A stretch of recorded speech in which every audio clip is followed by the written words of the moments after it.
Hey guys, how are you doing today? I hope that you are doing fantastic. It's Friday. Are you excited? Because I'm excited. Super excited. It's going to be the weekend. I love the weekend. There's not enough weekends. There should be multiple weekends of weekends. Or weeks of weekends? Yes, that's what I'm saying. So it is now February. Can you believe it? I can't believe it, but it is. And I am bringing you all of the books that I read in the month of January. This month was actually a really good reading month for me. I don't even know the last time I read this many books in one month. And I had a lot of work to do this past January. A whole bunch like working. Like it wasn't the funnest, but you know, you have to pay your bills and stuff. So yeah, but I read 9 books in January. Like 9! That's almost double digits. Almost. So without further ado, I'm just gonna go through the books that I read, and I'm not gonna spend too much time on them. It's just a wrap up, but I will tell you how many stars I rated it, what series it is, and what I thought about it. I actually will leave my WordPress blog down below because I actually went in detail on everything that I loved about the book or the series, or if I didn't like it, why I didn't like it. I'll leave everything down below, but I don't want this, video to be like a gajillion years long. And then of course that I'm having this super long intro, so I'm negating myself, but you know what? Yeah, So without further ado, let's get started. The very first book that I read and finished was Trouble is Brewing by Ellie Alexander. This is actually sort of a novella that she had on Kindle. It's book 6.5 actually, and it's where she sort of introduces my two favorite cozy mystery series together. She introduces Jules from the Bake Shop Mystery series, and then she introduces Sloane from Death on Tap. And Death on Tap's the very first book in that specific series, and I love the fact that they know each other and that they talk. And I loved how in Ellie's newest book, Another One Bites the Crust, I love how she mentions Sloane in it, and it tickled me pink because I love it when the author actually introduces the characters to each other. The second book that I read was Pumpkin Smoothie Murder. It's a Harmony Cafe cozy mystery, and it's book 4 in the series. I gave it a 2 out of 5. Guys, I really am trying with this series. It's by Anna Lakewood, and I really want to love it. It's Kindle Unlimited, and so, I read the Kindle Unlimited cozies faster than I would normally read a cozy mystery because actually they are shorter. But man, I don't know. The main protagonist, Autumn, she seems very childish, and she's hard to like, and she isn't exactly well written. I don't know. I articulate it better in my blog, but I feel like the characters need more depth. The premise of the whole entire series is really good. You know me, I love food cozies. I love that, the characters are quirky and different and they have their own like little things about them. But this series, and I've given it a shot, guys. I read 4 books in this series and they get a little better every time, but then I think to myself, do I want to waste my time on a series that I know that I'm not going to 100% love, or can I introduce myself to other mystery series that like you guys are telling me to read, and that's sort of better use of my time. I'm trying to figure out the good in between. Should I continue reading this series or should I not? I'm not quite sure. You guys let me know. Should I read it more? Should I like try and finish it out and give it another chance? Or should I just say, I'm DNFing this book? Or this series. I'm just not going to finish them. All right, the next book that I read is book number 3 in the Magical Bake Shop Mystery series, and it's Charms and Chocolate Chips.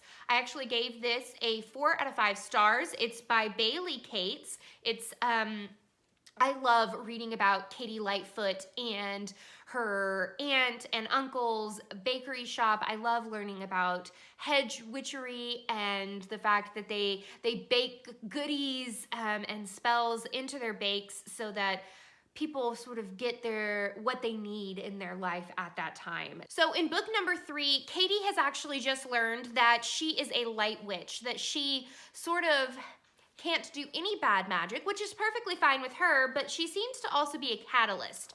Like, she actually draws negative forces into her life because she is meant to fix them. And she sort of goes out of her way in this book to make it to where she is putting more good karma out in the world for herself so that maybe all of the negative and like the deaths that she's stumbling upon will go away. However, it seems like she's now working 2 jobs where she gets up at 4 a.m. to go and work at the bakery, and then right after she gets off work, she goes and she volunteers. She's volunteering for a conservation group, and when she shows up one day, she actually finds one of the conservationists murdered. And it doesn't look good. It looks like it could be someone from her coven's granddaughters, and she's trying to figure out who did it and why. She actually starts to become threatened with threatening notes underneath her doors and almost getting hit by a car and different things like that. And she needs to figure out who murdered this person, why, and how can she stop them. And she actually finds out a little bit more about her magical powers throughout this book. And it was super fantastic. Again, I gave it a 4 out of 5 stars. I loved it. It was amazing. Of course, like, I don't know if you guys do this, but once I get into a series, I want to just continue to read the whole entire series. So next I read Some Enchanted Eclair. I rated it a 4 out of 5 stars as well. And it looks like Katie Lightfoot is actually being brought out of her comfort zone. A movie is being filmed in town, and she sort of gets drawn into it. One person from the Spellbook Club is supplying the wine to the movie, while the other is supplying flowers, and she sort of gets dragged in to be a caterer when another caterer is fired for repeated lateness. However, it seems that it's not going to be as easy as she might have thought. She comes to the movie set and she's delivering everything that she needs, and it seems that the person who actually hired Honeybee Bakery to be the caterer is found murdered. And it gets creepier than that. Apparently there's a psychic on set, and the psychic turns to Katie and says that she has been told from a very good source that Katie is going to find who did it and is going to find the murderer. The next book I read was SCONE Cold Killer. It's the first in the all-day breakfast cafe mystery series by Lena Gregory. I actually got it as an ARC from NetGalley, and I rated it a 4 out of 5. It was a really, really good first book in the series. It revolves around Gia Morelli, and she needs to get out of New York. Her ex-husband has basically ended her life as she knows it. He has swindled millions of dollars from very elite New Yorkers and has slept with almost everybody in town, and it seems that Gia just didn't know any of this was happening. And she's being stalked and called, and she loses her job, and her best friend Savannah actually cons her into coming down to Florida to open her dream restaurant, an all-day breakfast cafe, and she's ready to start a new life. She's ready to go down and get started. Well, it seems that the New York life has followed her, and she actually finds her ex-husband killed in the dumpster behind her restaurant, and she looks like the main suspect. So it's all about, can she find a way to actually keep her life moving forward, or is she going to be stuck in the past? And I really loved, the characters were hilarious. Seriously, Savannah and Gia are best friend goals, and I mean, it's just, I loved it. It was really good. The next 2 books that I read are in the Scarlet Cove Seaside Cozy Mystery series. I read Dead in the Water and Castle on the Hill, and this is by Agatha Frost and Evelyn Amber. They're 2 really good friends, and I I really, really enjoyed this series. I, of course, have read all of Agatha Frost's Peardell Cafe mystery series. I've read all 10. And when I saw that she had another series out, I had to go and read it, and it was amazing. It follows Liz Jones, and she's a retired detective from Manchester, I believe, and she's 42. So she's 42 years old, and she was retired that young, and she moves to Scarlet Cove to sort of start new. She wants to open a craft shop, and she wants to actually do what her degree is in fine arts, and she wants to live her life painting and crafting. She had a great deal of hardship in her past life, and she's ready for a new start. In the first book, she finds that a sailor has been killed, and she's trying to figure out who did it. Why is the sailor murdered? And then in the second one, Castle on the Hill, it seems like there's a castle on the hill. Whoa. And it seems to be a haunted castle. The original inhabitants, apparently the Lord actually cut off the heads of everyone in the castle and it looked as though the rock was bleeding, and it starts off on Halloween, and Liz is like, is this real?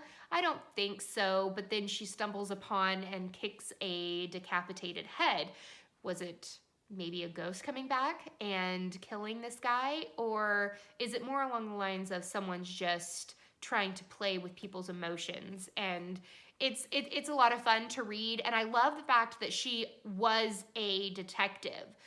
That's really rare with protagonists in cozy mysteries, where they actually have the background of being a private investigator or a cop or a detective. I like that they have this. I rated both the first one and the second one 4 out of 5 stars, and I really enjoyed them. The 8th book that I read was Dark Witch and Creamy. It's the Bewitched by Chocolate series. It's the first one, and this is by H.Y. Hannah. I was so excited to see that she had another series. I love her Oxford Tea Room series.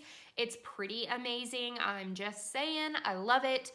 And this was on Kindle Unlimited, and so it was even better. This follows Caitlin, and Caitlin has found out after her mother has died that she was actually adopted, and that she was found on the side of a road outside of Tillyhenge in England, and she decides that she needs to figure out who she is, why she doesn't fit in most places, and she arrives in Tillyhenge to meet some strangers, and she actually ends up staying at the old witch's chocolate house, and she finds out that she has abilities that she never knew that she could possess, and she also finds herself sort of in the middle of a murder mystery. There's a man, when she comes into town, who was murdered in a Stonehenge. His body was found in the middle of a Stonehenge, and she's trying to protect the old witch's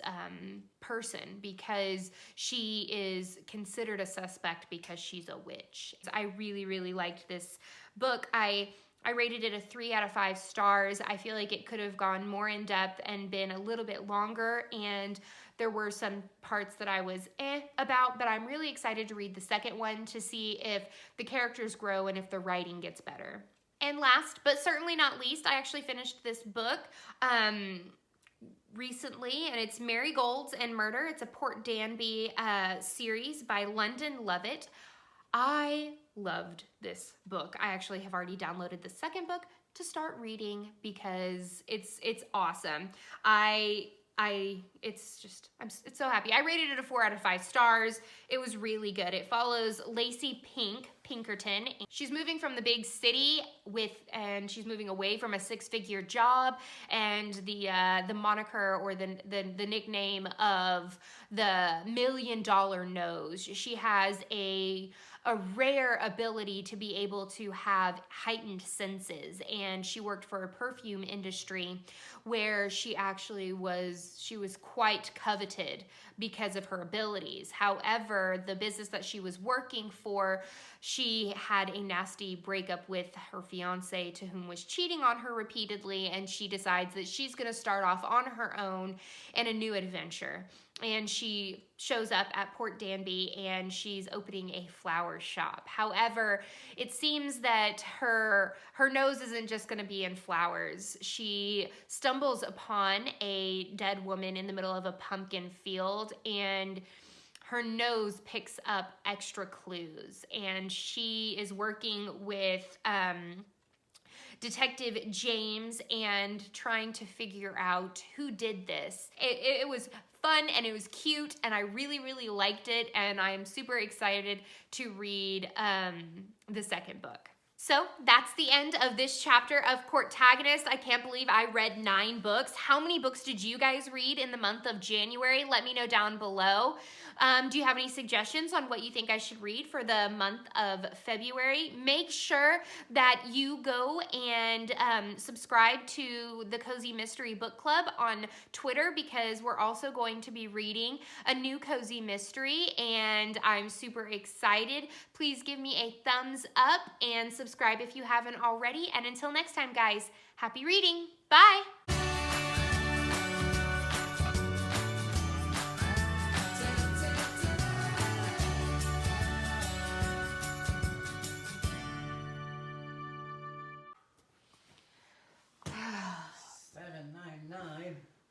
$7.99. Oh, $7.99. Yeah. I'm so close. I'm so fancy. $7.99, 79 videos, 19,188 views.